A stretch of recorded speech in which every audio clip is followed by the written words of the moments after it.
जो asexual reproduction होता है that is in the form of binary fusion, binary fusion के फॉर्म में होगा। देन जो सेक्सुअल रिप्रोडक्शन होता है वो sexual reproduction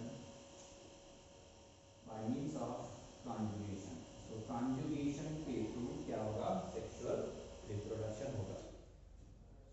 So this paramecium that also undergo nuclear reorganization, इसमें न्यूक्लियर रीऑर्गेनाइजेशन भी होता है। This paramecium that periodically undergo nuclear reorganization.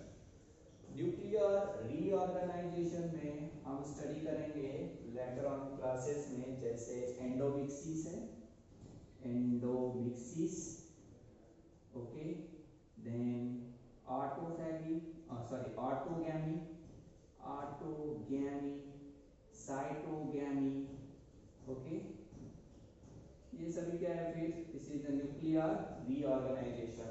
या नेक्स्ट क्लास में हम स्टडी करेंगे न्यूक्लियर रीऑर्गेनाइजेशन कैसे होता है। सो आज के इस क्लास में हम asexual reproduction means binary fusion इस पैरामीशियम में किस तरह से होता है उसको क्या करते हैं, स्टडी करते हैं। So asexual reproduction by binary fusion. So binary fission, this is the commonest way of asexual reproduction in paramecium. तो सिंपली बाइनरी फिशन मींस क्या होगा, फिशन मींस क्या होगा, सिंपली डिवीजन होना, डिवाइड होना। जो फुल्ली ग्रोन पैरामीशियम होता है, ओके, जो फुल्ली डेवलप्ड पैरामीशियम होता है, so that can divide into, ये एक पैरामीशियम है, ओके। सो इसका क्या होता है फिर, this actually this paramecium that undergo transverse binary fission। इसमें किस तरह से जो बाइनरी फिशन होता है वो किस तरह से होता है, ट्रांसवर्स होता है। सो दिस इज द ट्रांसफर, इस तरह से डिवाइड होगा। इसके दो डॉटर पैरामीशियम तैयार हो गए। ये एक पैरामीशियम जब डिवाइड होगा, एक पैरामीशियम इस तरह से, ये एक पैरामीशियम तैयार हो गया, और ये दूसरा पैरामीशियम, ये दो डॉटर पैरामीशियम इस तरह से क्या होते हैं, फॉर्मेशन होते हैं किसमें, binary fission. This is the transfer binary fission, okay. Longitudinal binary fission means ये इस तरह से डिवाइड होगा, ट्रांसफर बाइनरी फिशन मींस ये इस तरह से क्या होगा, डिवाइड होगा। तो यहाँ पे किस तरह से डिवीजन हो रहा है फिर इस पैरामीशियम में, ट्रांसफर बाइनरी फिशन होता है। इन द फेवरेबल कंडीशन में this paramecium that can multiply by this transfer binary fission. तो ये ट्रांसफर बाइनरी फिशन में एग्जैक्टली क्या होता है, before the beginning of this binary fission, okay. So this paramecium that stops the feeding, सबसे पहले ये क्या करते हैं, अपना जो फीडिंग है वो फीडिंग क्या करते हैं, स्टॉप करते हैं। They stop the feeding, this paramecium that stop the feeding, okay। Suppose this is a paramecium, okay, sleeper shape का, हमने ऑलरेडी आपको बताया कि ये स्लीपर शेप का पैरामीशियम होता है। यहाँ पर क्या प्रेजेंट होता है, this is the feeding apparatus, cytopharynx present होता है, बकल कैविटी प्रेजेंट होता है, ओके, ओरल ग्रूव कहते हैं इसे, okay. Then this is the macronucleus present होगा, एक माइक्रोन्यूक्लियस, इस एंड पे, एंटीरियर एंड पे कॉन्ट्रैक्टाइल वैक्यूल प्रेजेंट होगा, इस पोस्टीरियर एंड पे कॉन्ट्रैक्टाइल प्रेजेंट होगा। थ्रू आउट द बॉडी क्या प्रेजेंट होंगे, सीलिया क्या होंगे, प्रेजेंट होंगे, because this is the ciliated organism. तो थ्रू आउट द बॉडी क्या प्रेजेंट होते हैं, सीलिया क्या होते हैं, प्रेजेंट होते हैं, okay. So in binary fusion में, before the beginning of this binary fusion, this paramecium that stop the feeding, then there are the two minute pores that is appears on the middle of this paramecium। तो दो minute pores क्या होते हैं, in the middle of the body क्या होते हैं, appear होते हैं, जो छोटे से pore appear होते हैं for the contractile vacuoles के लिए। so इस minute pore से क्या बनेंगे फिर, contractile vacuoles क्या होंगे, बनेंगे जब वो डिवीजन होगा तब, okay. So this is the second step में, पहले स्टॉप फीडिंग स्टॉप हो रहा है, then minute pores middle of the body क्या हो रहे, तैयार हो रहे हैं। देन ये जो both the nuclei that increases in size, both nuclei that increases in size macronucleus और माइक्रोन्यूक्लियस दोनों भी उनका जो साइज है वो साइज इंक्रीज होता है, दे बिकम इलोंगेट मींस इस तरह से लॉन्ग हो जाते हैं and they are pull from each other, वो एक दूसरे से सेपरेट होते हैं, ये macronucleus and micronucleus. Okay, so this macronucleus that undergo or that divide by the amitosis. okay, ये जो मैक्रोन्यूक्लियस होता है, इस मैक्रोन्यूक्लियस का डिवीजन किस तरह से होता है, अमाइटोसिस. अमाइटोसिस मींस क्या होगा फिर, जब ये न्यूक्लियस डिवाइड होगा, इसमें जो क्रोमोसोम होंगे, ये क्रोमोसोम का जो सेग्रीगेशन या डिस्ट्रीब्यूशन होगा वो रैंडमली होगा.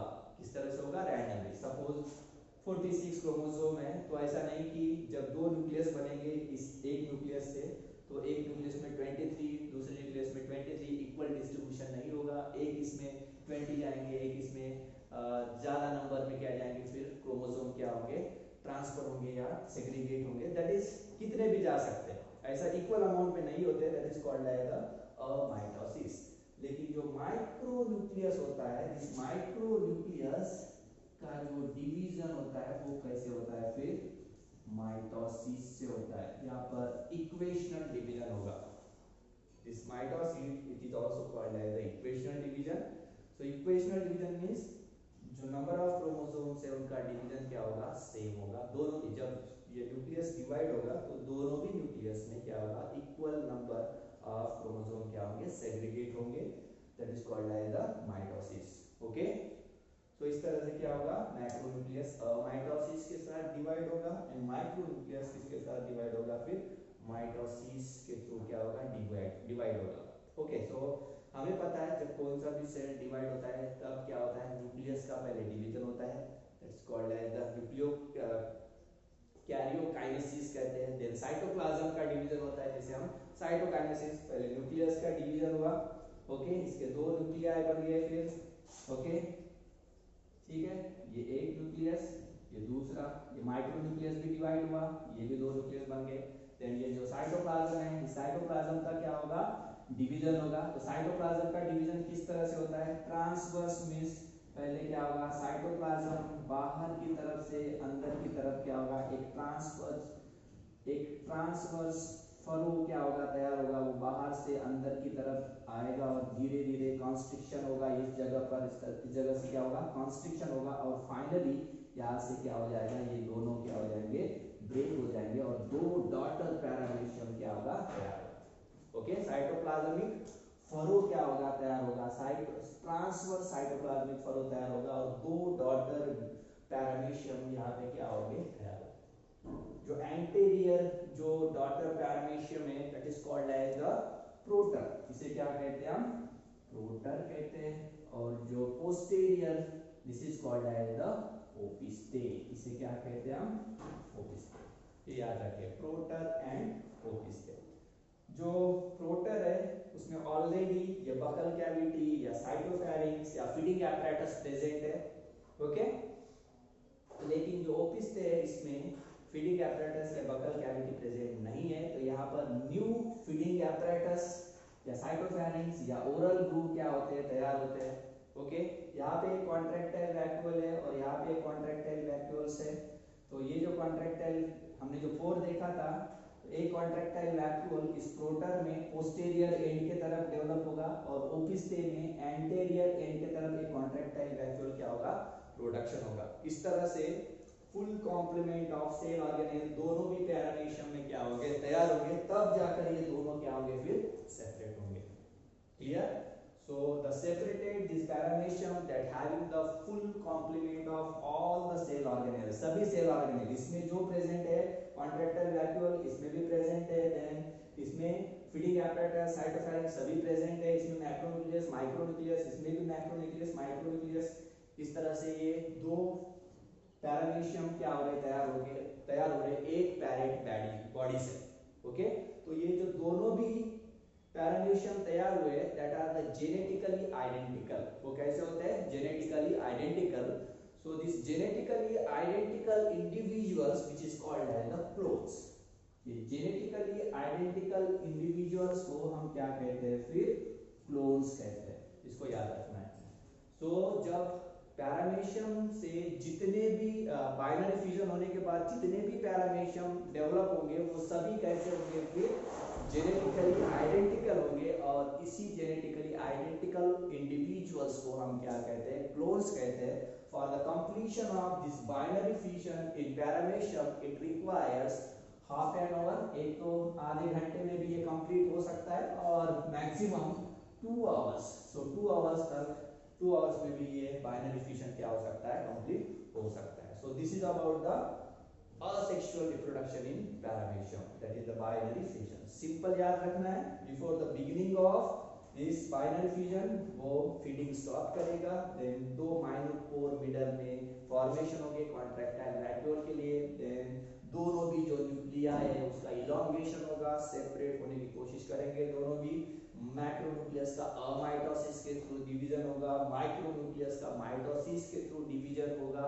ओके, देन ट्रांसवर्स फरो तैयार होगा साइटोप्लाज्म का, देन फाइनली दोनों भी क्या होंगे, सेपरेट होंगे पैरामीशिया, और अपनी इंडिपेंडेंट लाइफ क्या करेंगे, वो सर्वाइव करेंगे, this both पैरामीशिया। So this is about the binary fusion, asexual reproduction in paramecium.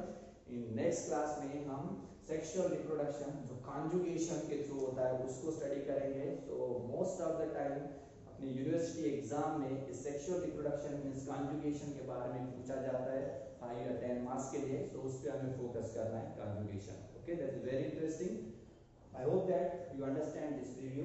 Thank you very much.